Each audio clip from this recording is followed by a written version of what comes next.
Pues damos comienzo a la última etapa de estos encuentros de filosofía, que es una mesa en la cual pues, estamos aquí 4 personas, Marcelino, Tomás, Carmen y yo mismo, y el rótulo que lleva esta mesa es 100 años de Gustavo Bueno.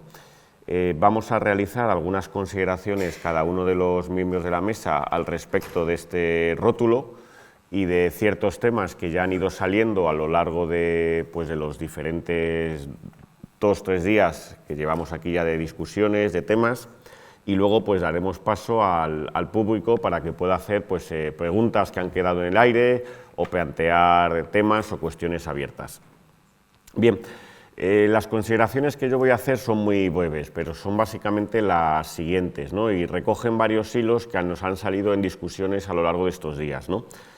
Conmemoramos 100 años del nacimiento de Gustavo Bueno, y decir la razón de que conmemoremos 100 años del nacimiento de Gustavo Bueno es porque de forma implícita estamos también conmemorando, por así decir, 50 años de materialismo filosófico, y esa es la cuestión clave del asunto, a mi juicio, ¿no? Si no sería una cifra, no es una cifra exacta, ¿no? Pero podemos decir que ya estamos también conmemorando, por así decir, más de medio siglo desde que echa a andar ese sistema filosófico cuyo artífice primero es sin duda alguna Gustavo Bueno, pero que después ha desbordado, ya por así decir, el arco de sus dientes, ¿no? Claro, decir materialismo filosófico quiere inmediatamente, hay que dar, por así decir, queda mejor que demasiado abstracto, ¿no? Podríamos decir hasta lisológico, hay que dar la morfología. Y la morfología fundamental, yo creo, del materialismo filosófico es, teniendo en cuenta el énfasis que siempre hacemos desde nuestras coordenadas en las instituciones, es la Escuela de Filosofía de Oviedo. Una Escuela de Filosofía de Oviedo, un rótulo que podemos comparar en cierto modo con otros rótulos como el de, por ejemplo, Escuela de Salamanca, ¿no? Una escuela que, ya que estamos precisamente en Salamanca, ¿no? Pues que tuvo una gran tradición dentro de lo que es la filosofía y la teología escolástica, ¿no? Claro, cuando se habla de Escuela de Salamanca, y sé que es un tema debatido por los historiadores de la filosofía y los historiadores de la teología, porque como pues tiene unos límites que a veces no están bien definidos, ¿no? Incluso cuando se habla de Escuela de Salamanca hay quien incluye también autores pues, que estaban radicados en Coimbra o en la Universidad de Alcalá de Henares, etcétera, ¿no? Pero ahí, por así decir, era una escuela que tenía un centro, es decir, no era una totalidad centrada. Y el centro era pues, la Universidad de Salamanca y el convento de San Esteban. En nuestro caso, ese centro que podemos marcar de la Escuela de Filosofía de Oviedo es la Fundación Gustavo Bueno. Y esta es la institución clave que yo creo que es la que articula esa totalidad centrada que es la Escuela de Filosofía de Oviedo, ¿no? Y al respecto, pues bueno, hay que señalar que esa institución pues, desarrolla en relación con esto que estamos comentando, que es el materialismo filosófico, pues se me ocurre una serie también de instituciones, ¿no? Y ceremonias, ¿no? que van incardinadas en el propio despliegue del sistema filosófico, ¿no? Pues desde las lecciones de los lunes, los encuentros de filosofía como los que estamos celebrando ahora, los cursos de verano, los cursos reglados, los diálogos filosóficos en Madrid y luego pues una presencia sobre todo en internet a través de diferentes canales como la FG Bueno TV o Nódulo TV, ¿no? Y también pues una serie de publicaciones como el Basilisco, el Catovepas, que se publican en vegetal y en digital, y también pues la edición de libros a través de el ICOM Pentalfa, ¿no? Bien, entonces tenemos esta serie de instituciones que están en funcionamiento, y entonces una cuestión sobre la que a mí me gustaría llamar la atención, ¿no? Es ciertas especificidades, podríamos decir, de lo que es esta escuela de filosofía con respecto a otras, ¿no? Que puedan funcionar, ¿no? Y yo creo que la principal diferencia tiene que ver con la distinción que Bueno siempre establecía entre la filosofía académica, que no debe confundirse con la filosofía gremial. Quiero decir, aquí en primer lugar, estas instituciones que he mencionado pues son muy distintas a las que, por ejemplo, pueden anidar pues qué sé yo, en una escuela filosófica que esté radicada en una universidad, ¿no? Pues qué sé yo, pues como por ejemplo en la época de Karl Popper, pues al final el departamento donde se establece Popper, pues se va teniendo allí una serie primero de alumnos, luego alumnos de doctorado, becarios, etcétera, que van anidando, y eso pues al final genera ese tipo de instituciones que están funcionando ahí, pues son muy diferentes. Las instituciones, qué sé yo, becas, tesis doctorales, etcétera, funcionan a una escala completamente diferente a las que se mueve la Escuela de Filosofía de Oviedo, ¿no? Y esto es algo que hay que tenerlo ahí en cuenta. Al respecto,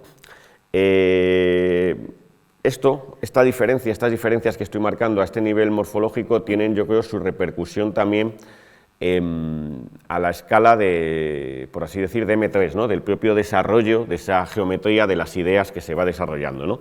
Y es que el materialismo filosófico procura evitar, y esto es algo que a mi juicio es una de las cosas claves, el engolfamiento al que suele tender la filosofía administrada, ¿no? La filosofía, por ejemplo, administrada tal y como se presenta muchas veces en las universidades. ¿En qué sentido?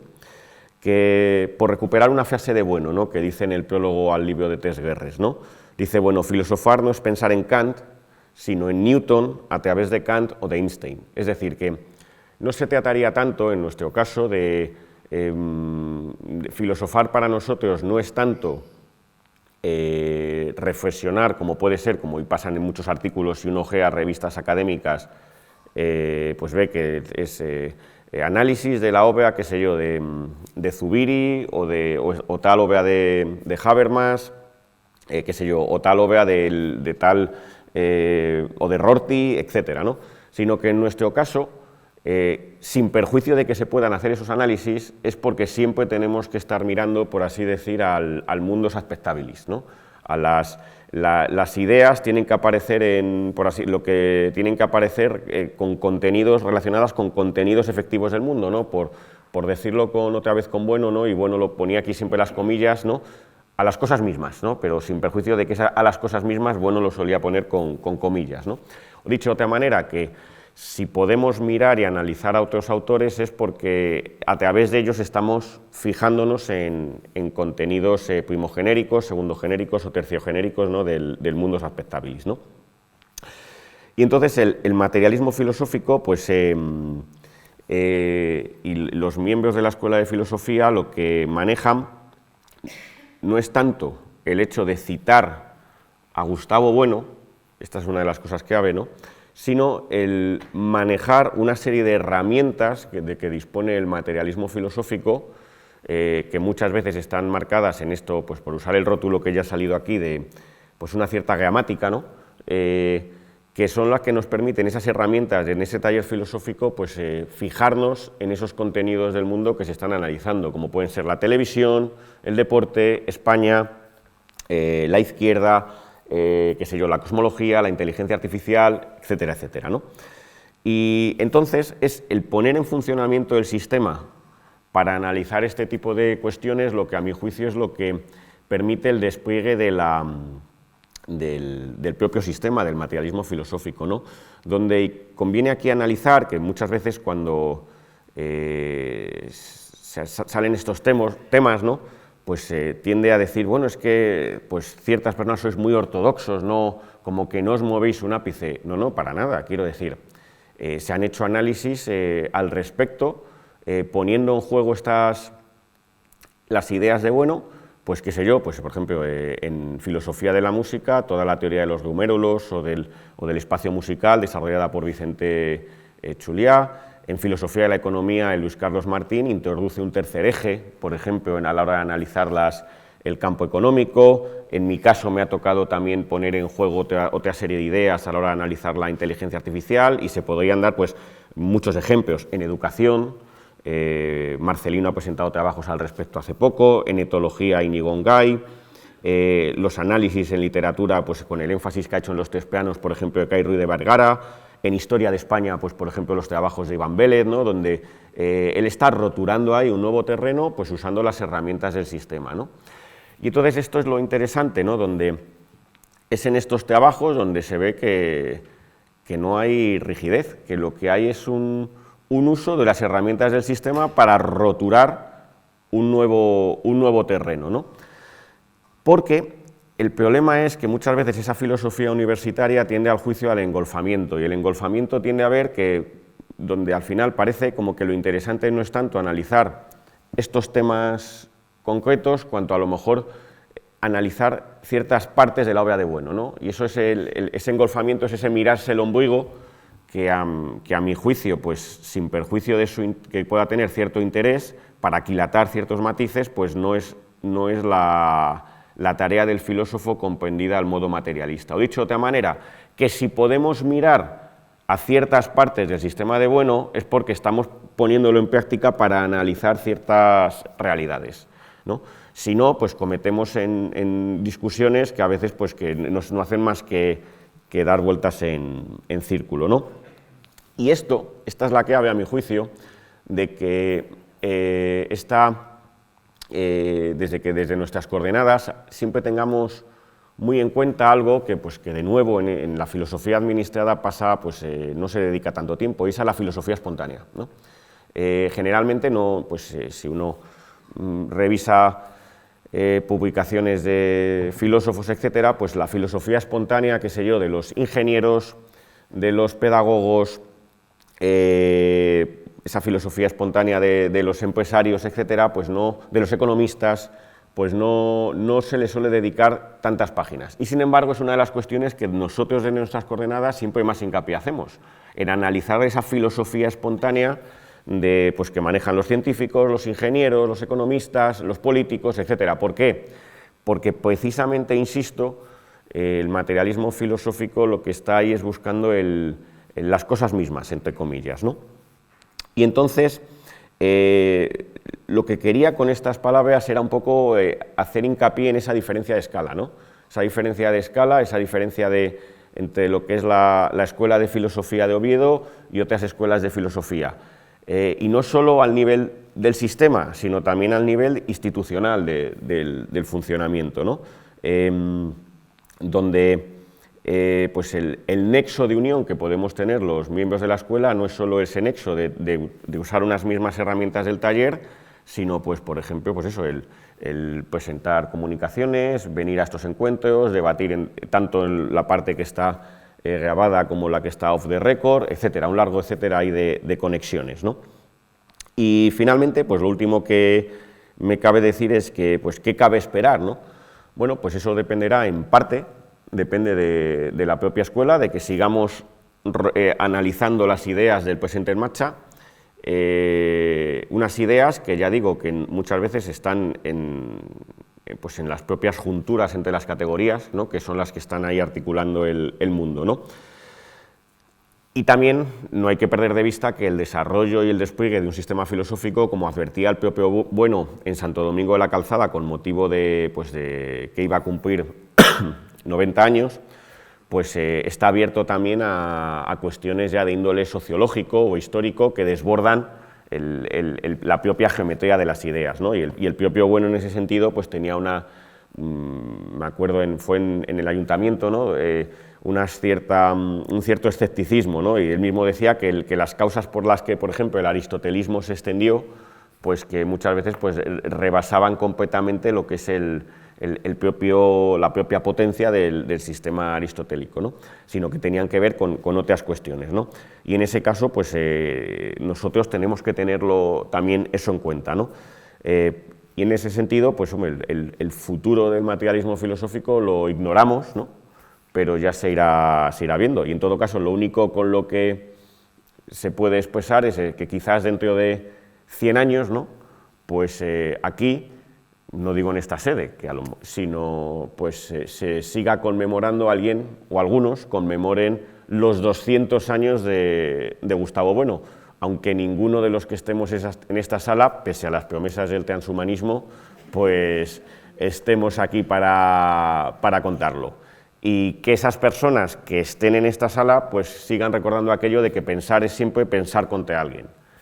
Y esa es la vitalidad del materialismo filosófico, estas discusiones que mucha gente confunde en el sentido de que está acostumbrado más a esos entornos académicos, pues como, qué sé yo, como sean en el instituto o en la universidad, donde hasta cuando corriges a un alumno a día de hoy tienes que hacerlo con un cuidado tremendo para no herir su sensibilidad, ¿no? Y donde aquí, bueno, pues se pueden realizar discusiones con vehemencia y tal. ¿Por qué? Porque estamos precisamente al margen de ese tipo de entorno gremial que permite precisamente esas discusiones con esa virulencia, pues que en otras circunstancias no se dan, y eso yo creo que es precisamente lo que hay que pedir que siga, y ya digo que dentro de 100 años, pues los que estén aquí, si están, y esperemos que si están, sigan estando con una plataforma que debajo sea España, pues que puedan seguir poniendo ese lema de que pensar es siempre pensar contra alguien. Y no digo más.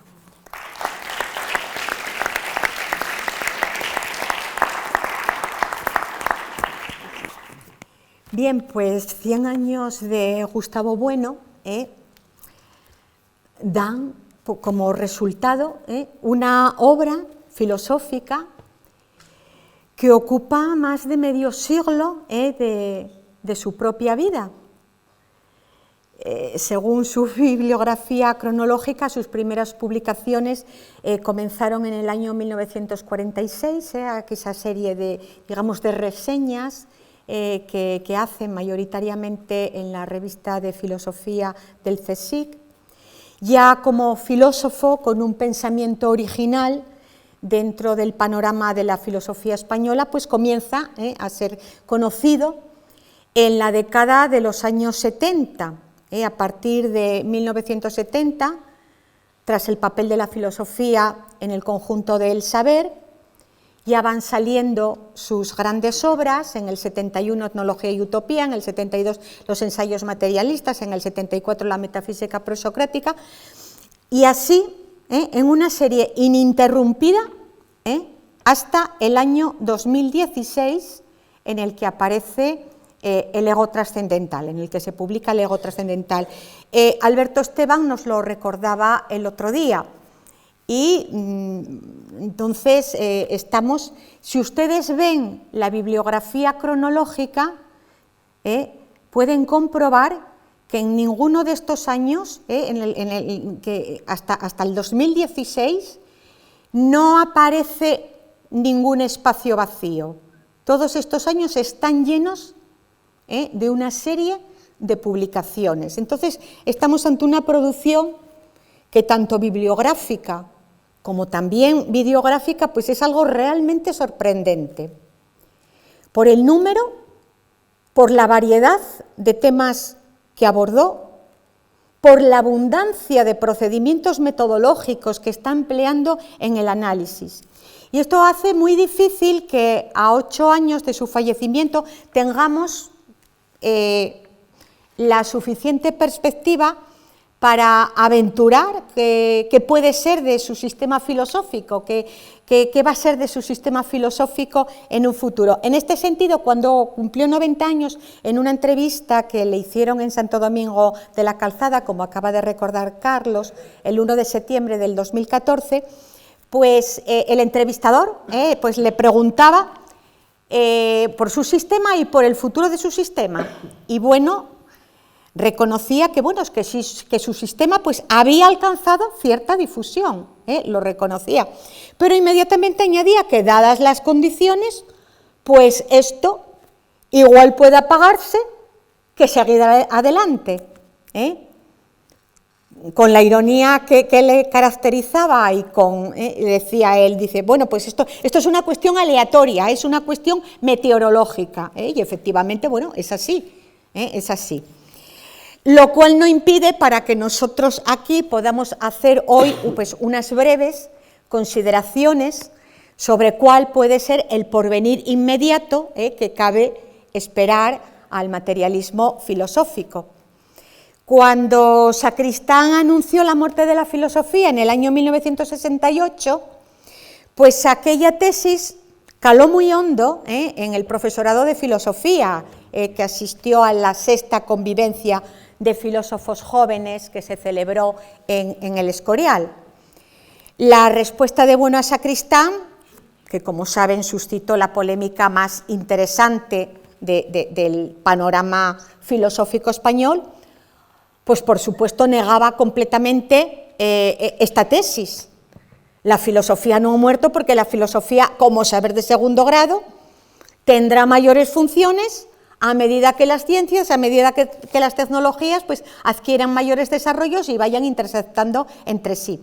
Entonces, desde esta perspectiva, apoyados en esta perspectiva, y si atendemos al porvenir de la esencia, al porvenir de la esencia del materialismo filosófico, pues podemos estar tranquilos y seguros porque este porvenir lo tenemos asegurado, dado el caudal de asuntos pendientes que nos ofrecen las ciencias, las tecnologías, las artes, las ideologías del presente, pues podemos decir que al materialismo filosófico le quedan por delante muchos mapamundis que levantar para situar y abordar nuevos problemas. Pero, ¿qué pasa si vemos la situación ya no desde el porvenir de la esencia, sino desde el porvenir de la existencia del materialismo filosófico? Es decir, desde las condiciones en las que el materialismo filosófico pues, tiene que coexistir con las instituciones de esta sociedad contemporánea que antes hemos caracterizado por el fundamentalismo democrático, por el fundamentalismo científico y por el individualismo. Pues claro, desde esta situación, pues el panorama que tenemos pues ya no es tan halagüeño. En primer lugar, porque estas tareas de trituración que decíamos antes, que son las que ejerce, que son la función del materialismo filosófico respecto a esas otras filosofías adjetivas, pues para que tengan un mínimo de efectividad necesitan también un mínimo de porcentaje de público que esté interesado realmente en ellas y que las pueda seguir. Necesitando un público y este público pues, no puede dejarse llevar pues, por las opiniones de los científicos o de los políticos o de los youtubers de turno. Ese deshacer que hemos dicho antes, pues, que es función de la filosofía crítica, consiste precisamente en saber manejar un sistema, y un sistema, pues, por ejemplo, un sistema de la potencia del sistema filosófico de Gustavo Bueno. Y claro, un sistema bien organizado, pues es algo muy complejo, es algo que requiere atención, es algo que requiere estudio, no se puede hacer una lectura lúdica de cualquiera de los libros de Bueno.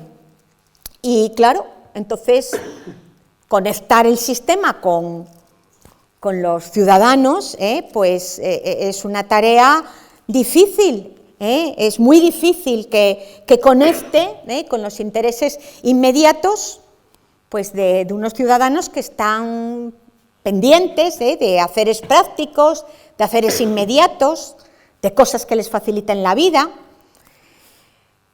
Pero no debemos olvidar que la filosofía estricta, la filosofía que se ha hecho desde un determinado sistema, pues ha sido siempre cosas de minorías que a la mayoría pues, no interesa.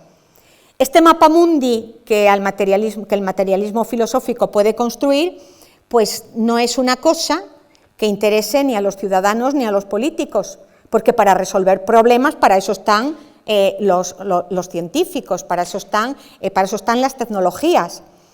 Durante la pandemia del COVID, pues lo podíamos comprobar cuando el presidente del gobierno, Pedro Sánchez, recalcaba siempre en sus actuaciones, cuando salía en televisión, recalcaba que las actuaciones que iban a seguir pues estarían siempre guiadas por las certezas de la ciencia, por el conocimiento científico.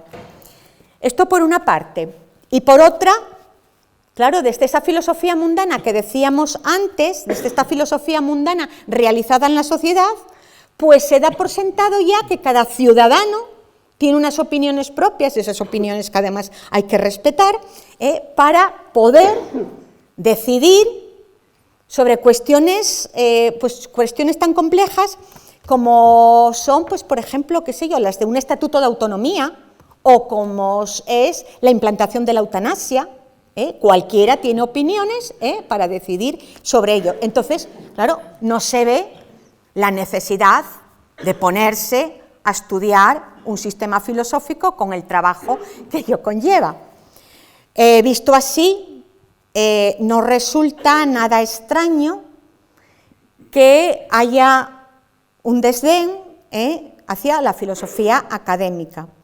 Lo que importa, pues, es inculcar, como decíamos antes, una serie de virtudes democráticas, nutrirse de esa papilla ideológica que hace filósofos a todos los ciudadanos. Y claro, pintado así este panorama, pues no es nada esperanzador.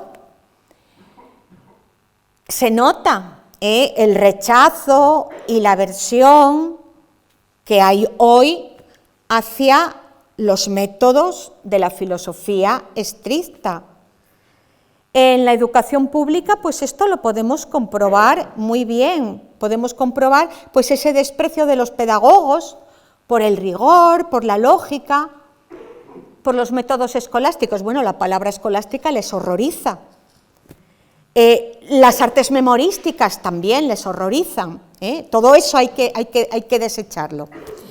En cambio, se motiva la palabra motivación, ¿no?, que tanto les gusta, pues se motiva. ¿Qué se motiva? Pues la literatura de autoayuda, las novelas, unas novelas simples, unas novelas puramente convencionales, todos esos contenidos de la cultura circunscrita.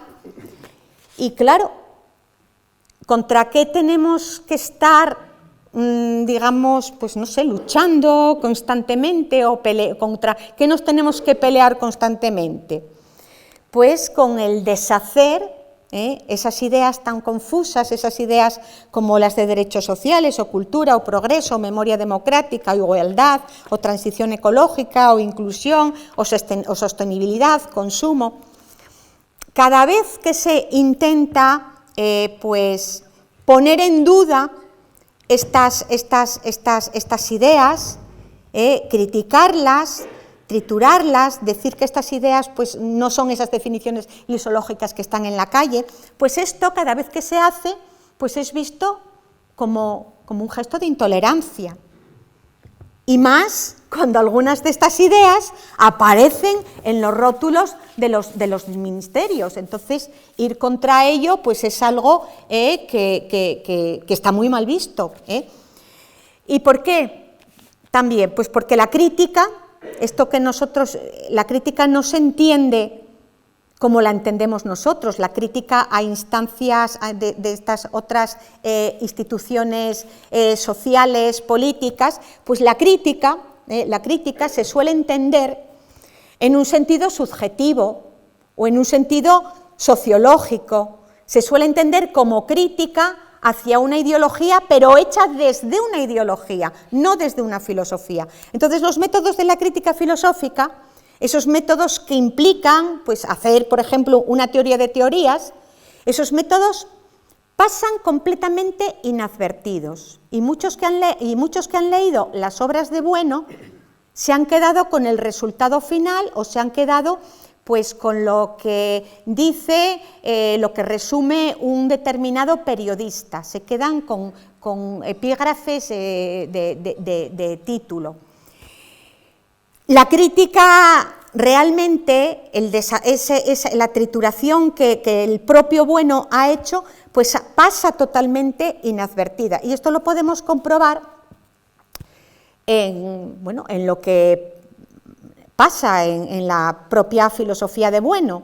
La filosofía crítica que Bueno hizo en la década de los 60, pues fue muy celebrada por los demócratas convencidos. ¿Por qué? Porque los argumentos de Bueno los estaban reduciendo a un simple posicionamiento antifranquista.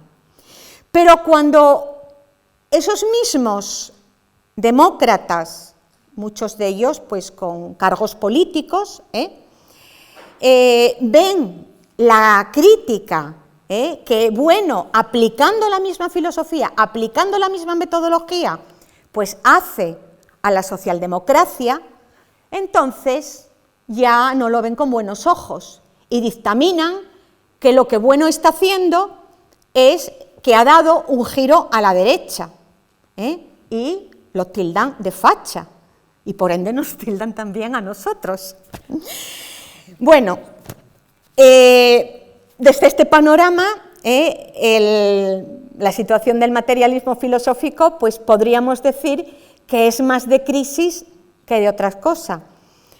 Pero esto tampoco es nada nuevo, no nos vamos tampoco a asustar por ello, porque estos delirios democráticos que nos toca vivir hoy ya los criticó Platón en la sociedad ateniense de la época.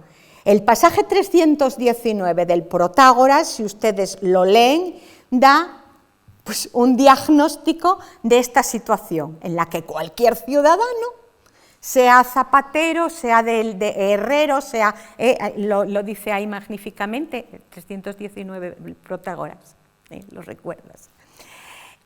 Está diciendo Platón y está sorprendido de que cada uno puede opinar, que cuando se trata de cuestionar cuestiones políticas, cuestiones de Estado, cuestiones que son, digamos, pues difíciles, pues cualquier ciudadano puede tomar la palabra y puede decir cualquier cosa. ¿Qué nos queda ante esta situación? ¿Qué nos queda? Pues como decía antes mi compañero, seguir con estos proyectos que tenemos entre manos, seguir con proyectos como el de estos encuentros, con todos los demás que desde sus inicios viene desarrollando la Fundación Gustavo Bueno, con los cursos que ofrece en colaboración con Funiver. Y claro, dado el actual panorama de la universidad pública, pues el materialismo filosófico, con los objetivos del materialismo filosófico, no tienen ahí ninguna cabida, quedan completamente fuera de todos los programas de la filosofía administrada. Entonces, dado este contexto, pues olvidémonos de estas instituciones públicas y tendremos que recluirnos en la casa de Calias, tendremos que caminar por estas otras vías privadas, que parece que hoy por hoy pues son el cauce más potente para hacer esta filosofía crítica del materialismo filosófico, que además ahora está difundida por Internet y que al menos, de momento, sí que cuenta con un buen número de personas que, como ustedes, están vivamente interesadas en el materialismo filosófico. Entonces, el público, el futuro, ese público que necesitamos, pues son ustedes, y los animo a que sigan con esta afición por todas estas cuestiones.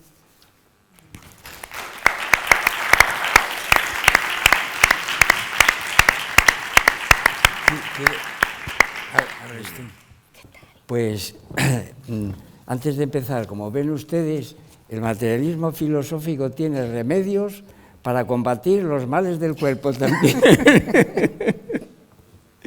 Bueno, dicho esto, pues vamos a ponerme en la misma dimensión de mis compañeros, ¿verdad? Son 100 años de Gustavo Bueno. ¿Y por dónde voy a empezar? ¿Por dónde empiezo? Pues de esos 100 años de Gustavo Bueno, 50 de ellos me los he pasado a su lado. Y esto lo tengo recibiendo constantemente su magisterio, esto es así. Y tuve ese privilegio y esa suerte, ¿no? Desde el año 65, por eso, entonces son 50 años. Pero no simplemente pues en conversaciones, yo qué sé, de tertulia y demás, sino recibiendo su magisterio directamente en función de cada uno de los libros que iba saliendo, teniendo además el privilegio de presentarle en el Club Prensa Asturiana los últimos de sus libros. Y para presentarlo, el gran privilegio mío fue que contaba con su presencia y entonces iba con el libro y hablábamos de él, de manera que el vínculo es a través de los libros. Bueno, pero yo voy a desechar esta perspectiva que es naturalmente subjetual. Aquí de lo que hay que hablar es de don Gustavo, y ahora mismo lo importante es hablar de su obra. Ese es el legado que nos ha dejado y es el que tenemos que tomar y tenemos que estudiar, y empezando por clasificarlo. Y esa es una modesta tarea que emprendí yo pues desde el año 18, y lo traigo aquí. La revista Berceo nos encomendó a algunos de los que estamos aquí, pues que escribiéramos algo sobre don Gustavo. Y claro, yo inmediatamente, pues de lo que hay que hablar aquí con respecto a don Gustavo es de su obra. Y en este trabajo que está aquí, pues además de buscar, que es que casualmente se da, porque es que en el momento en el que entras en la obra de don Gustavo, te encuentras continuamente con conexiones inesperadas, ¿no? Pues su vínculo con Berceo, claro, la revista Berceo, Berceo riojano, don Gustavo riojano, bueno, nada, aquí hay una pequeña referencia a ese vínculo tan entrañable, tan simpático, ¿verdad? Pero lo importante de lo que yo emprendí aquí fue precisamente tomarme en serio la obra de don Gustavo y clasificarla. Precisamente, pues, partiendo de una crítica que se había hecho él mismo, en el qué es la filosofía, cuando habló de ajuste de cuentas, con el papel de la filosofía en el conjunto del saber. Es su primera obra, pero él, con la fecha que estaba por debajo, pues la aceptaba, pero él hace un ajuste de cuentas, claro, naturalmente.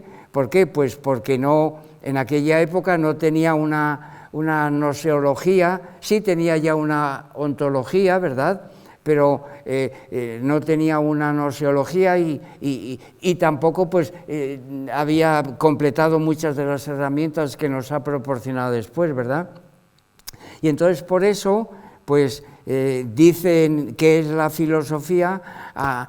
Allí en el papel de la filosofía me faltó pues decir naturalmente algo pues sobre el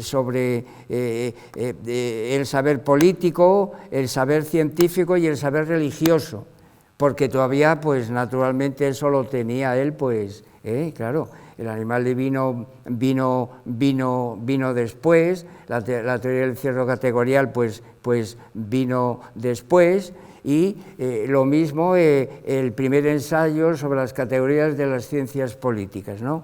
Y en ese sentido, pues nada, construimos ahí otros saberes de carácter antropológico, pues esas cosas que nos sorprenden de don Gustavo, que aunque no las remata, aunque no hace un tratado, sin embargo hace unos apuntes que valen, pues eso, son impagables, ¿verdad?, porque ofrecen ya unas pistas, aunque, y ¿cómo lo interpreto yo? Pues pistas que nos da a sus discípulos. Bueno, hay que seguir por ahí, tenemos que, bueno, entonces lo que quiero apuntar aquí, ¿verdad?, es que lo importante de los 100 años de Gustavo Bueno es su obra. Hay que estudiarla, hay que clasificarla. Yo me tomé modestamente ese trabajo, y entonces, pues para los aquí presentes, que sepan que hay un cuadro donde también aprovecho el asunto de las décadas. En cada década lo que había pasado, que era absolutamente relevante, y qué cosas fueron apareciendo. De don Gustavo, ¿no? Esta es la cuestión. Y en aquella época, pues yo recuerdo que apliqué su doctrina de la esencia. Es decir, la obra de don Gustavo puede interpretarse desde la teoría de la esencia. Yo sé que hay gente entre nosotros que dice que no, que eso no se puede. ¿Por qué me lancé yo a hacer esa clasificación de la obra de don Gustavo? Precisamente porque él me lo aconsejó.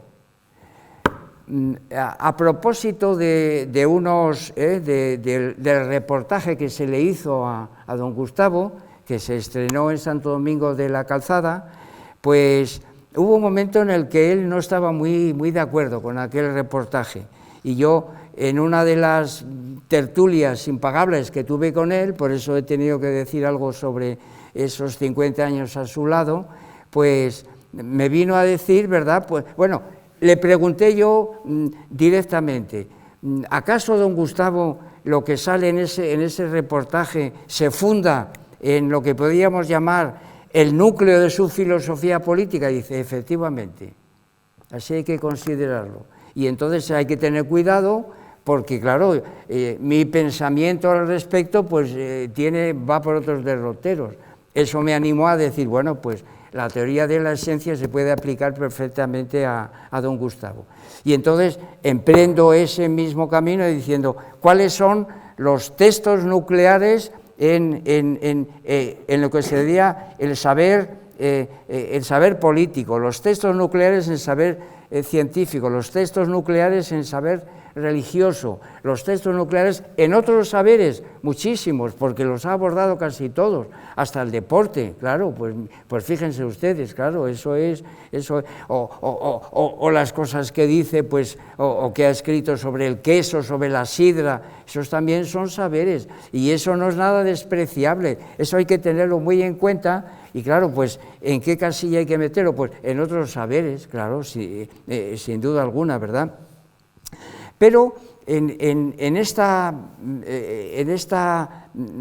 presentación que yo hice aquí, ¿verdad?, pues hay un asunto que yo mismo tengo que corregir, claro, y es que la teoría de la esencia que yo presento aquí, con respecto a la obra de don Gustavo, faltan cosas, sin duda alguna, ¿verdad?, pero yo en aquel momento, de alguna manera, reduje la teoría de la esencia a núcleo, cuerpo y curso, ¿verdad?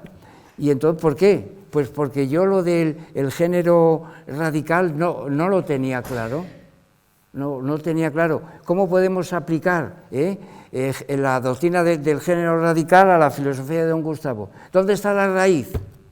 ¿Dónde está la raíz? Y lo que presento aquí yo ahora en su honor, ¿verdad?, pues es precisamente una sugerencia que a lo mejor no es la acertada, a lo mejor no es la acertada. De manera que tenemos género, bueno, tenemos núcleos, tenemos textos nucleares en todos esos saberes, en todos esos campos, y tenemos, yo creo que cuerpo, es decir, que sobre todo en lo que es la ontología, la gnoseología, la filosofía política y la filosofía de la religión, tenemos verdadero cuerpo. Atención a esto para mí es absolutamente indiscutible, pero un cuerpo sólido, que como creen algunos no se tambalea, hombre, es muy sólido, y todavía no ha pasado ni siquiera una década de su fallecimiento y funciona a las mil maravillas, y lo estamos viendo. Todo el mundo que lo asume para interpretar cosas o para aplicarlas, le funciona de maravilla, lo cual quiere decir que tiene absoluta vigencia. Esto lo hemos visto, y yo lo he dicho 1000 veces cuando tengo la gran suerte y me llevo la gran alegría de ver lo que van escribiendo los compañeros, ¿verdad? Bueno, pues entonces, dicho esto, pues, ¿dónde estaría el género radical de don Gustavo? Que es un asunto al que yo me comprometo y habrá que discutirlo, y esto puede ser el objeto de... A mí me parece que el género radical está, y de alguna manera, pues ha sido ya aquí insinuado, a mi juicio, pues está en Platón. En Platón. Yo ahora les llevaría sencillamente a que cuando ustedes entren en la obra de don Gustavo, fíjense en las referencias que está constantemente haciendo a Platón. Y entonces, para terminar y darle la palabra a mi compañero Marcelino, pues no podemos entender la ontología de don Gustavo sin la doctrina platónica de la Simploqué. Esto lo dice 1000 veces, continuamente, ¿verdad? Esto lo está insinuando, vamos, continuamente. Y entonces, pues ahí está la raíz de su ontología, en esa doctrina platónica. ¿Dónde está la raíz de su gnoseología? Pues vayan ustedes al tomo o al volumen segundo de la teoría del cierre categorial, y hay un capítulo en el que hace un panegírico de Platón, a propósito de las familias, no porque le atribuya a Platón pues algo así como un circularismo gnoseológico, sino porque Platón habría cortado de raíz el adecuacionismo de Aristóteles. Así lo expresa, lo expone y por tanto podríamos decir que ese circularismo pues tiene que ver, o él ve un punto de arranque de su circularismo en la posición de Platón contra Aristóteles, contra el adecuacionismo aristotélico. ¿Qué decir de la filosofía política?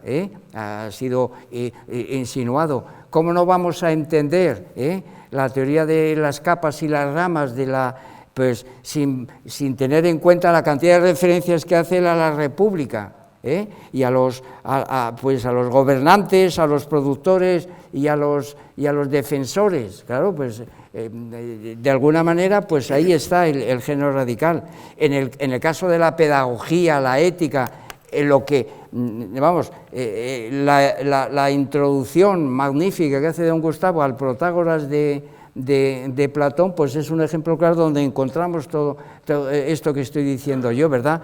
Y en el mundo del arte, frente a los que se empeñan en no verlo, el Ión de Platón lo reinterpreta, pues claro, ¿cómo va a mantener las mismas tesis que Platón? Lo reinterpreta, pero lo dice varias veces, hombre, sobre el Ión. Es que, vamos a ver, aquí yo tengo es pura necedad el negarse a ello, y la palabra necio, que me han criticado cuando la he usado yo, pues es una palabra filosófica. En el argumento ontológico, pues no se olviden ustedes de que San Anselmo llama necios. Y don Gustavo, que no le dolían prendas, pues lo usa continuamente, hombre, continuamente. Y entonces en el animal divino, en uno de los epígrafes finales, ¿verdad? Pues dice exactamente lo siguiente, ¿verdad? Vamos a ver esto, dice: para decirlo en una frase expresiva, la idea de Dios anselmiana anula a Dios como idea. Por consiguiente, y en virtud, escolio quería decir, hombre, este es el escolio número, vamos a ver, 11 me parece, 11, el escolio número 11. Para decirlo en una frase expresiva, la idea de Dios, anselmiano, anula a Dios como idea. Por consiguiente, y en virtud de la misma conexión anselmiana, si pongo la idea de Dios, debo pensar su existencia, recorrida contrarrecíprocamente, podré concluir que si niego la existencia debo negar la idea de Dios, sin que San Anselmo tenga más derecho a llamarme necio o incoherente, en otros casos, algunas traducciones insensato, del que yo tengo para llamarle estúpido. Esto lo dice don Gustavo, con lo cual, quiere decir que esas palabras tienen resonancias filosóficas. Entonces hay quien yo qué sé, le duelen prendas el que se use eso. Eso es lo que quiero decir yo, cerrazón, para ver que realmente don Gustavo ha hecho esas operaciones, y que a eso lo considero yo precisamente el género radical de su sistema filosófico. Y alguna cosa más tenía aquí, pero con esto yo creo que ya está bastante bien.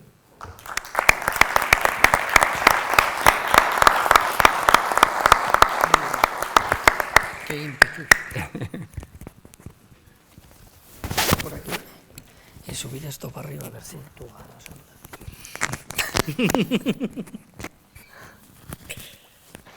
Ya está, ¿no?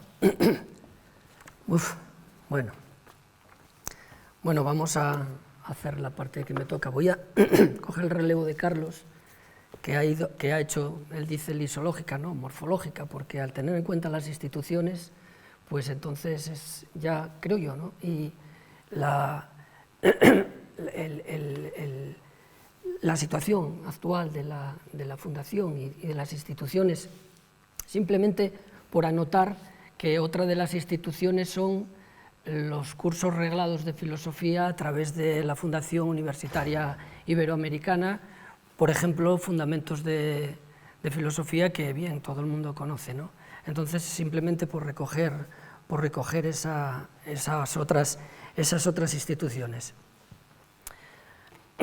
Lo que voy a hacer aquí ahora es, acaso, presentar estos 100 años de Gustavo Bueno, pero desde una perspectiva ad intra que intenta hacer una especie de círculo virtuoso entre la obra de Bueno y la biografía de Bueno. Esa es la idea fundamental. ¿Por qué esto? Yo me entero de que estaba en esta mesa y entonces, claro, inmediatamente tuve que ponerme a decir qué podría decir yo en esa mesa si tengo que hablar en primer lugar y tal. Me puse muy nervioso, pero afortunadamente estábamos haciendo un trabajo en la Fundación que era los análisis y comentarios, todavía no se ha acabado, pero son los análisis y comentarios de Muertes perpendiculares, que era la obra de Tomás García y que nos estaba obligando a leer El sentido de la vida para todos los temas que tienen que ver con la eutanasia y que es la bioética.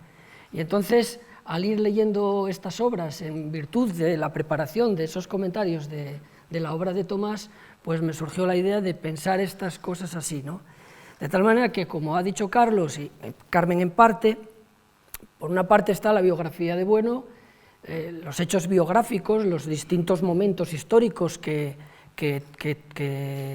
Alberto Esteban y Sharon Calderón, que también participan aquí en esta inspiración, pues estuvieron exponiendo esos hechos biográficos, que son la propia biografía de Bueno desde sus primeras publicaciones hasta los años 70, los años 80, el Basilisco, el Catoblepas, la página 2 del Catoblepas, los rasguños, y así sucesivamente, en virtud de distintos contextos. Esto configura, todos estos contextos configura en la biografía de Bueno un individuo ideográfico que va desde que empieza a aparecer, tras cruzar el Rubicón seguramente, con las obras de los años 60, Etnología y Utopía, y se va conformando lo que nosotros entendemos por el filósofo Gustavo Bueno, biográficamente, todas estas concatenaciones.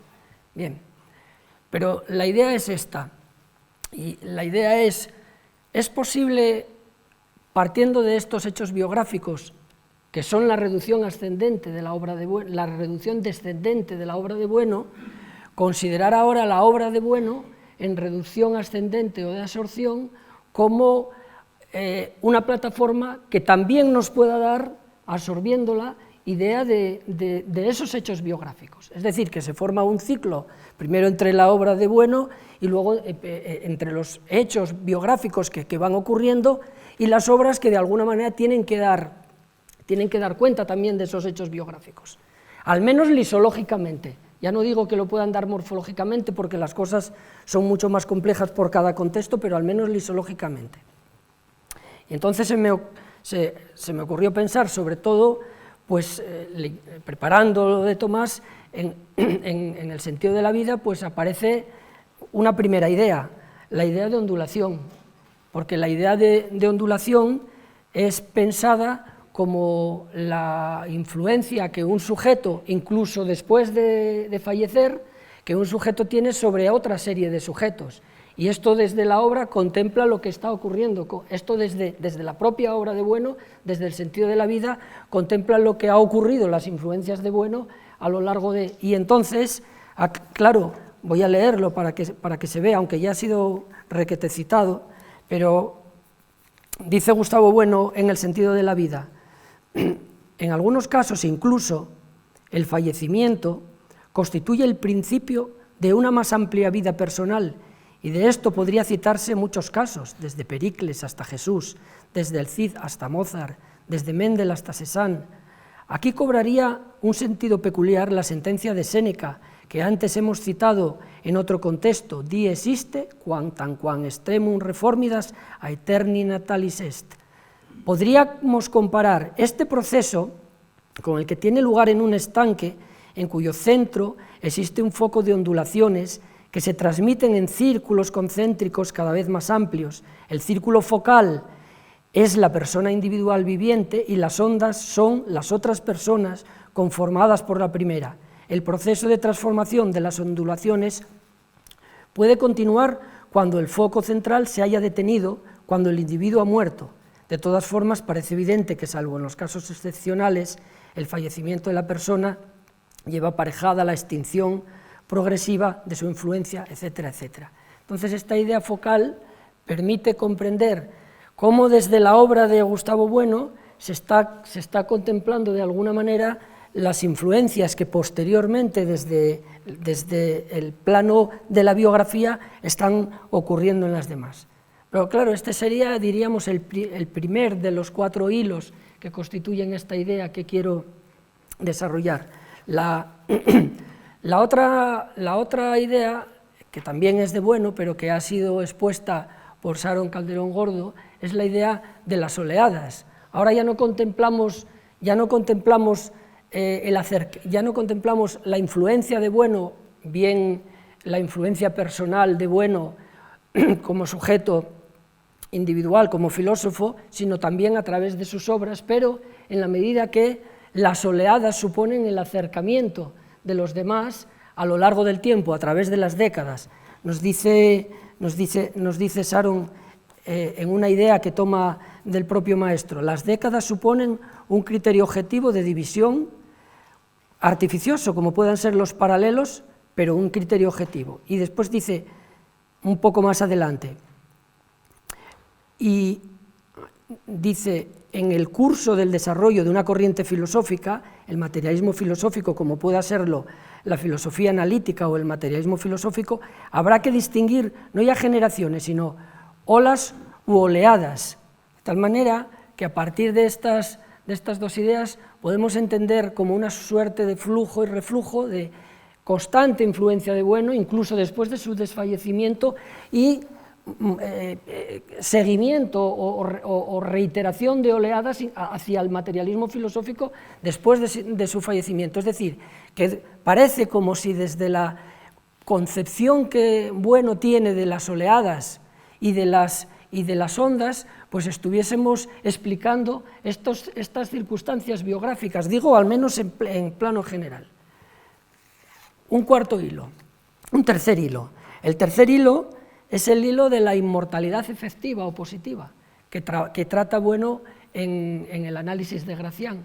Es decir, la inmortalidad efectiva no es la inmortalidad del alma que sube a los cielos, ¿no?, y que llega a la gloria, sino que la inmortalidad efectiva y positiva es la inmortalidad que queda en las obras y que nos obliga a nosotros a tener presente a la persona y a sus ideas, muy parecido a lo del verso de Quevedo, ¿no?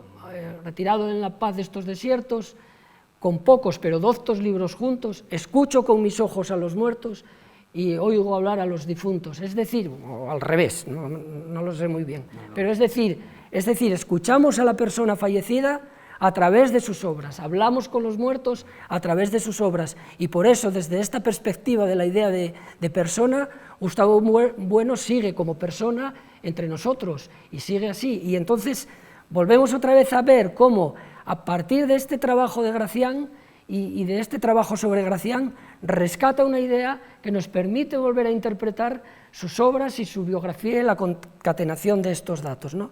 Y ya por último, la cuarta idea, o el cuarto hilo, es la idea de fama, de notoriedad. Gustavo Bueno analiza la idea de fama, porque sobre todo en el momento en lo que analiza, contexto biográfico, en el momento en el que analiza la idea de fama es cuando está ocurriendo aquello de Gran Hermano y posterior a Gran Hermano, y entonces vemos las tertulias de la tele. Yo me acuerdo de esperar una noche hasta que empezase el programa porque participaba Gustavo Bueno con otra serie de gente, y entonces el nivel conceptual al que se movía aquella gente era populares y famosillos, que famosillos tenía una especie de connotación despectiva, ¿no? Y entonces Gustavo Bueno se cabreó enormemente, y entonces me parece que sobre esas fechas escribe esta idea de fama. Y claro, en la idea de fama hay una cosa muy interesante. Primero, que la idea de fama tiene que ver con las personas, con la sociedad de personas, no tiene que ver con los animales o con las cosas, aunque secundariamente las cosas, por ejemplo, el Guernica de Picasso, es famoso el Guernica, pero porque nos remite a Picasso, y también pues, el Babieca o la Tizona son famosas, pero porque nos remiten a ello, pero la fama tiene que ver a una escala subjetual, y entonces distingue la fama habitual. Muy interesante esto, porque a mí al principio fama habitual pues no me sonaba, bueno, a la fama cotidiana, pero después, volviendo a leerlo a propósito de aquello de las muertes perpendiculares, me di cuenta de que habitual tenía mucho que ver con la idea de hábitus de Aristóteles, y que tiene que ver mucho con el traje. De hecho lo dice Gustavo Bueno, dice: la fama habitual es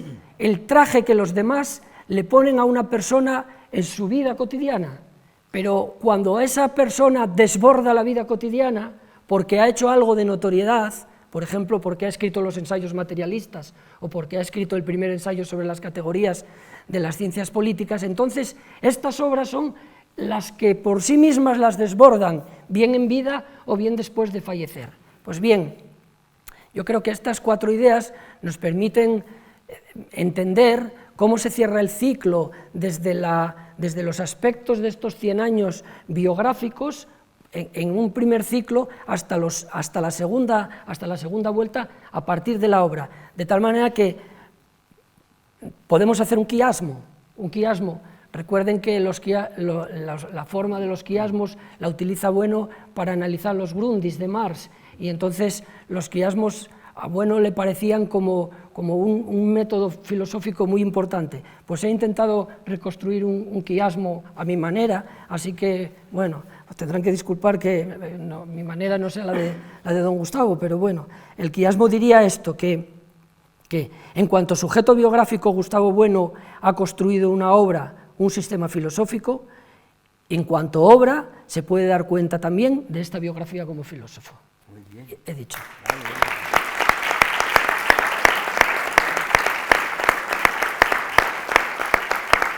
Muy bonito, sí señor. Muy bien, muchas gracias. Abrimos un turno de preguntas, tenemos unos 20 minutos aproximadamente. Vale, por allí. Vale.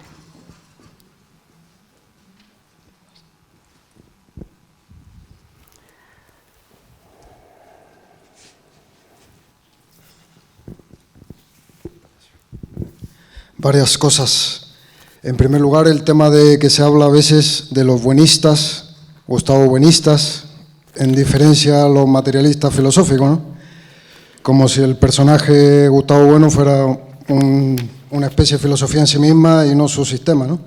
¿Qué comentario le sugiere eso? En segundo lugar, cuando se hablaba de los oficios cercanos, próximos, y se habla de matemáticos, filólogos, músicos, me da la impresión de que cuando en la fundación se hablan ciertos temas, atraen a ese tipo de personas, ¿no? Entonces quizás, a pesar de que generalmente a la sociedad no le interesen estos temas, sí que profesionalmente, por ejemplo, a los matemáticos les interesa cuando se habla de matemática, o a los músicos cuando se habla de música, ¿no? Entonces es interesante en ese sentido. Una cosa que comentaba con el profesor de economía era del tema de las finanzas, que se ha tratado poco, el del dinero, de cómo generar ingresos, la riqueza en el fondo, ¿no? Cómo atraer recursos, fondos, y estos temas quizás pudieran atraer a gente con más recursos como para aportar a la fundación, ¿no? Y en ese sentido pienso que sería interesante el tema de una empresa, recordando el tema del Colón, que aquí el descubrimiento de América en el fondo fue una empresa, ¿no? Entonces quizás la fundación, una fundación como figura jurídica no tenga ánimo de lucro, pero sí que haría falta, por ejemplo, potenciar el ICON, la empresa de los libros, Permeso, o hacer una empresa en torno al materialismo filosófico, una cooperativa, por ejemplo, que genere ingresos, que tengamos acciones y que, si yo soy aficionado, pues quiero tener una acción del ICON, por ejemplo, ¿no? Y querer que la empresa prospere, ¿no? Y en tercer lugar, creo que uno de los puntos que habló Bueno al final de su vida, que yo me fijé, era que empezaba a hacerle una especie de crítica a Einstein, porque hablaba que la teoría de la relatividad era una especie de interpretación geométrica y no tanto física o matemática, como que ha aplicado la geometría para explicar el tema del universo, de cómo influía la fuerza de gravedad, que desdoblaba los planos y cambiaba el espacio. Y entonces me pareció entender que hacía una crítica a Einstein en el fondo, y creo que habría que recuperar eso de sus últimas palabras, que también citó a Richard Feynman, llevó el libro de electrodinámica cuántica, lo llevó a la fundación, lo mostró, y también en ese sentido la física cuántica hoy en día, la computación cuántica de hecho, está más a la vanguardia que la inteligencia artificial en los temas tecnológicos, ¿no? Y bueno, para finalizar también algún comentario que yo, bueno, le conocí por internet también, por el porvenir, y han mencionado el porvenir de la filosofía, y yo creo que el porvenir de Bueno, espero que no se vulgarice, como se vulgarizó lo de, decían, del Imperio Romano, cuando se vulgarizó el latín y tal, que a pesar de que se puede decir que Bueno hacía a veces comentarios groseros, vulgares, insultos, siempre mantenía el rigor de fondo, ¿no? Entonces, que no perdamos rigor y que también innovemos, y que, por ejemplo, si se habla de conceptos muy complicados o complejos que la gente tiene miedo al escucharlos, como por ejemplo la noetología, a mí siempre me interesó ver la diferencia entre la noetología y la nematología, ya que a veces como que creo que se confunden. Entonces, estos términos también, innovando en el lenguaje y mejorando el español, que creo que en el fondo lo que hay que hacer es también recordar a don Gustavo como el gran autor en español, ¿no? Que mejoró la lengua y que mejoró la tecnología, y creo que el cauce del porvenir, en mi opinión, es seguir mejorando la lengua española y seguir mejorando la tecnología para todos los que hablan español, ¿no? Bueno, Bastián, como nos estás abrumando a cuestiones aquí, yo de todo lo que has dicho solamente voy a hablar de alguna y paso inmediatamente a mis compañeros que seguro que te contestan mejor que yo. Vamos a ver, la palabra buenista no hay por qué tener reticencia a utilizarla, de la misma manera que entendemos bien cuando hablamos de platónicos, de kantianos, pues son los que siguen la doctrina de un gran maestro. Es decir, don Gustavo es el maestro, y los que nos sentimos buenistas, yo no tengo ningún inconveniente en utilizarlo, porque soy discípulo de don Gustavo, que se apellidaba Bueno, y que de la misma manera que hablamos de kantianos o de platónicos o de aristotélicos, es un formato adjetivo que no hay por qué, y que no significa en absoluto que estemos diciendo, bueno, aquí la persona y la obra. Bueno, ya ves lo que hemos dicho de la obra, pero es que eso, ¿cómo separas tú la persona de don Gustavo de su obra? Pues cuando decimos buenistas es que nos comprometemos a estudiar su obra continuamente y a revisarla. Bueno, le voy a pasar ¿acaso lo de la crítica de Einstein, y luego les dejo que ellos te digan alguna cosa más? Pues tenga que ver con que don Gustavo vio en algunas consideraciones de Einstein, acaso Carlos sea el más indicado para... pues que había componentes espontáneos, que a lo mejor es lo que le molestaba a don Gustavo, ¿verdad? Una cosa es la teoría de la relatividad, en sentido estricto, y otra cosa son las posibles opiniones que pudiera hacer Einstein. No nos olvidemos que vino a España de la mano de Ortega y Gasset, y entonces a lo mejor está él quizá, y no lo sé, le voy a pasar la palabra para que entonces, esto de la vulgarización que dices tú, hombre, no tenemos ciencia de visión. De momento no pretendemos vulgarizar esto. de momento lo que pretendemos es estudiarlo, clasificarlo y ya está. Y luego, noetología y nematología. La nematología es una disciplina que tiene que ver con el tratamiento de las ideologías, de los mitos, etcétera. Y la noetología, pues es una disciplina que trata de la racionalidad, que ya plantean el papel de la filosofía en el conjunto del saber y que luego, pues, en su trabajo sobre las figuras de la dialéctica y en sus trabajos sobre poesía y verdad, o sonetos y teoremas, o el análisis de los ojos, ese famoso poema, pues ahí vuelve a salir la palabra noetología, que es una teoría de la racionalidad, que supone que tanto la ciencia como la filosofía como el arte pues tienen unas propuestas, hay propuestas científicas, propuestas artísticas, y luego hay contraposiciones. Es absolutamente imposible una línea exclusivamente vertical, o horizontal, horizontal quería decir, y finalmente, después de un juego de contraposiciones donde pues hay unas resoluciones, y las resoluciones científicas son los teoremas, y las resoluciones artísticas pues son las obras de arte, que no se pueden confundir. Una obra de arte no es un teorema. Bueno, pues la noetología ve racionalidad en una cosa y en otra. Ya está, bueno, no sé si... Vamos a ver si... Seguro que Carlos... Simplemente dos cuestiones. Una relacionada, abundando en lo que ha comentado Tomás, ¿no?, con respecto al término de buenista o materialista filosófico. Efectivamente, el término buenista pues remite a bueno, ya que pues seguimos estudiando, releyendo, reinterpretando continuamente las obras de bueno. Lo que sucede es que aquí es el matiz que yo introduzco, ¿no?, que no son sinónimos, ni mucho menos. Quiero decir, porque el materialismo filosófico a día de hoy pues ya no se reduce solo a las obras de bueno. También estudiamos, qué sé yo, pues desde Muertes perpendiculares, ha salido aquí la obra de Tomás, qué sé yo, las obras de Luis Carlos, de Vicente, un largo etcétera. Entonces, en ese sentido, yo me temo que cuando el término buenista, que está usado sobre todo desde el dintorno, está usado con una cierta argumentación ad hominem, ¿no?, como para, bueno, es que en el fondo estáis anqueados, es decir, creo yo percibir que tiene un matiz peyorativo. Entonces, por eso me parece a mí que una respuesta es como dice, sí, efectivamente somos buenistas, pero también somos materialistas filosóficos en el sentido de que estudiamos también otras obras, ¿no?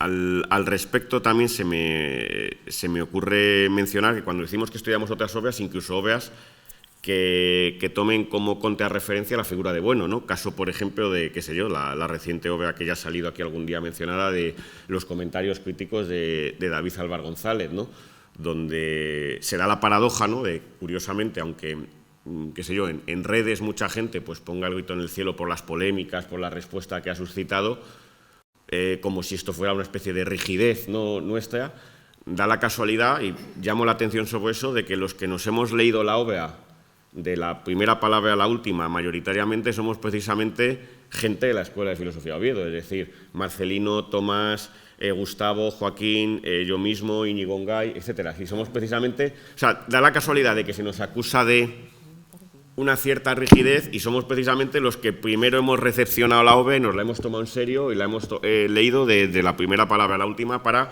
pues tomarla en cuenta y tomarla en consideración. Y con respecto a lo de Einstein que comentas, el interés de bueno tiene, si no estoy yo equivocado, tiene que ver sobre todo con las lecciones que daba los lunes en torno al, pues no sé, debía ser del año 2009, donde propone una especie como de reformulación del materialismo filosófico y trata mucho la idea de universo. Muchas de esas ideas hay unos apuntes al respecto de Salvador Centeno, al respecto, que tienen muchos comentarios en donde se ve que bueno continuamente menciona a Einstein. Parte de esas cuestiones yo creo que acaban calando en el ego trascendental, tanto en el artículo del Basilisco como en la reformulación posterior que aparece en el ego o sea, no en el artículo, sino en el libro, y que están sobre todo dirigidas a algo que Bueno en los últimos años mostraba mucho interés, que es la crítica a la cosmología y a cómo Einstein con la teoría de la relatividad piensa que es posible una especie de ciencia cosmológica, una ciencia física que trate al universo como un todo. Y claro, eso es lo que está ya conculcando desde el principio es la teoría del cierre categorial, es decir, el hecho de que no hay una única categoría, sino de que hay muchas. Entonces yo creo que el interés de Bueno venía sobre todo por ese tipo de cuestiones.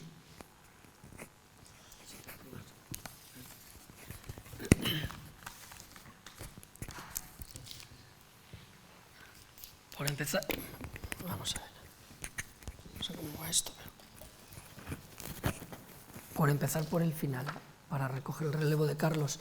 En aquellas lecciones, Bueno comenzaba a definir el materialismo filosófico como un sistema estromático, de estroma, tejido, con flecos, irregular. Como sistema estromático rechazaba la idea de que fuese un sistema axiomático, con principios. Eso por ningún lugar. Y desde luego la idea de universo. Entonces, eso para hablar de ese tema, ¿no? Respecto a buenismo. Yo respecto a buenismo, aparte de compartir lo que han expuesto Tomás García y Carlos, que quisiera comentar que muchas veces, desde el entorno y a veces también desde quien desde el entorno se cree como más puro que nadie, tiende a llamar a los demás buenistas en el sentido de atribuirles una connotación de corrupción del materialismo filosófico. Y entonces vosotros sois los buenistas porque sois los dogmáticos y los ortodoxos.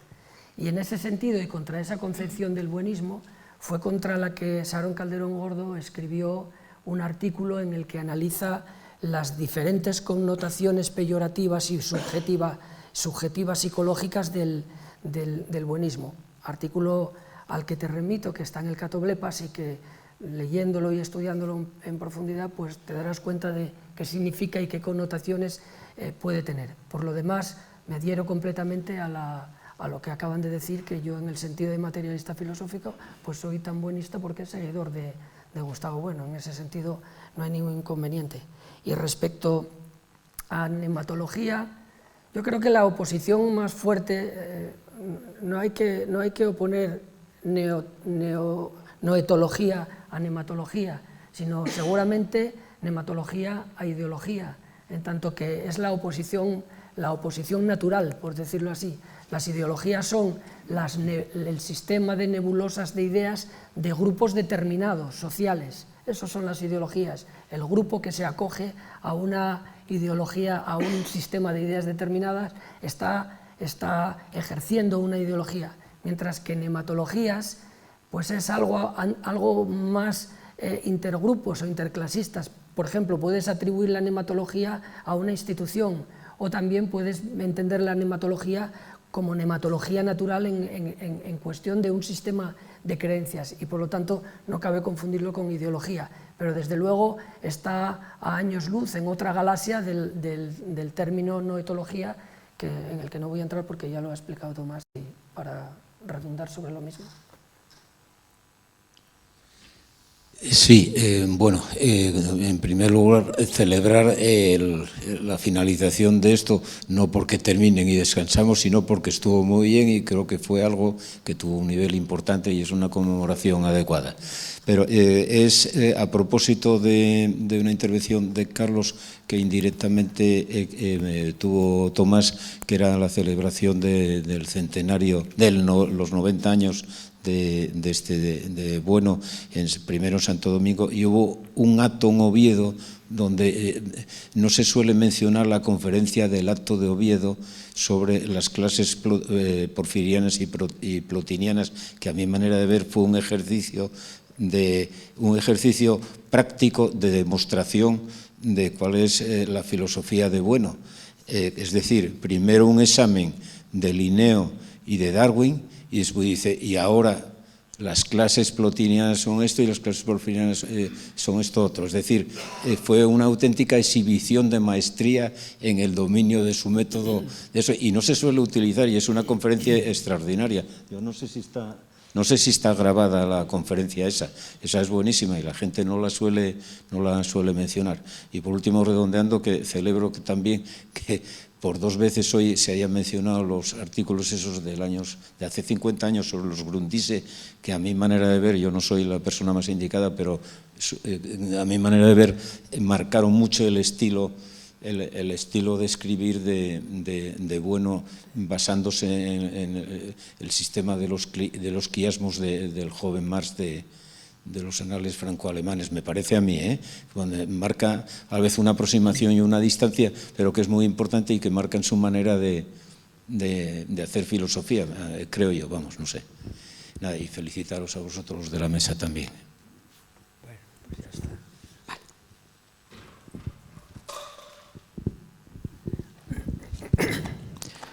Bueno, yo en principio felicitaros, agradecer los comentarios que habéis tenido y bueno, todas estas jornadas. Y quería hacer una consideración sobre bueno, algunas de las polémicas que ha habido y cosas que se preguntan y que habéis estado contestando sobre, por ejemplo, como términos como noetología y confusiones que hay o estas polémicas que ha habido sobre la gnoseología y epistemología que vienen de atrás y otras historias. Entonces yo simplemente voy a hacer una recomendación. Hay, como sabe todo el mundo, los materiales que tiene la Fundación en Internet son enormes. Yo llevo muchos años viendo vídeos y soy consciente, como mucha gente, de que hay mucha terminología y muchas cosas que no se entienden, que son difíciles de seguir, y más personas, por ejemplo, yo soy informático y pues vengo de un mundo totalmente diferente.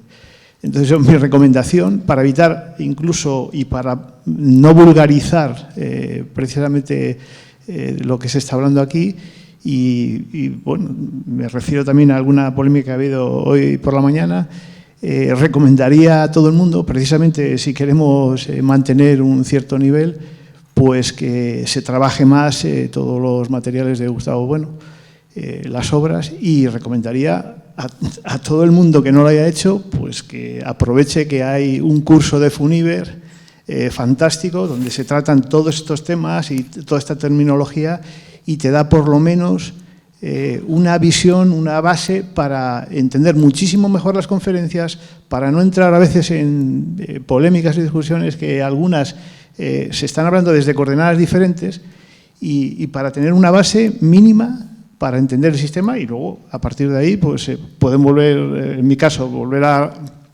ver los vídeos, a utilizar el diccionario filosófico, a ver los materiales, con ese bagaje, esa base, precisamente para que no se vulgarice todo el sistema y estemos hablando sin saber. Y eso, por ejemplo, en este caso que ha salido, pues claro, noetología y nematología pues son dos cosas que no tienen absolutamente nada que ver.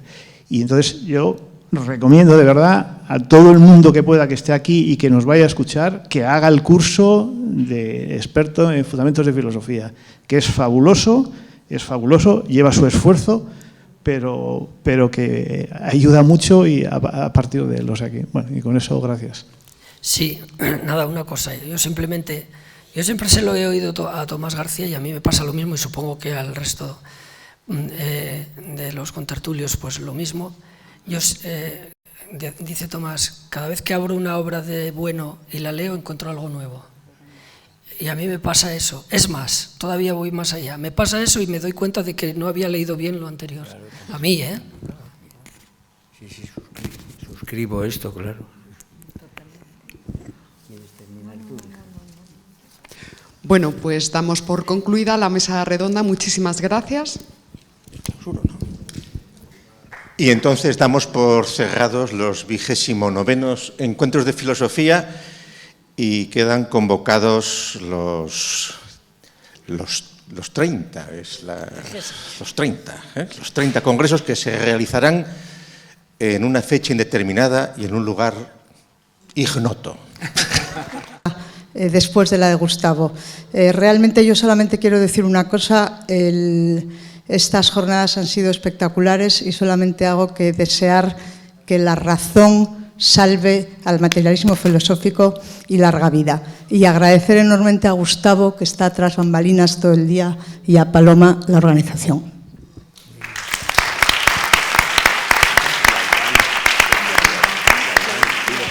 Oye, bueno, y supongo que a Iván Álvarez. Sí.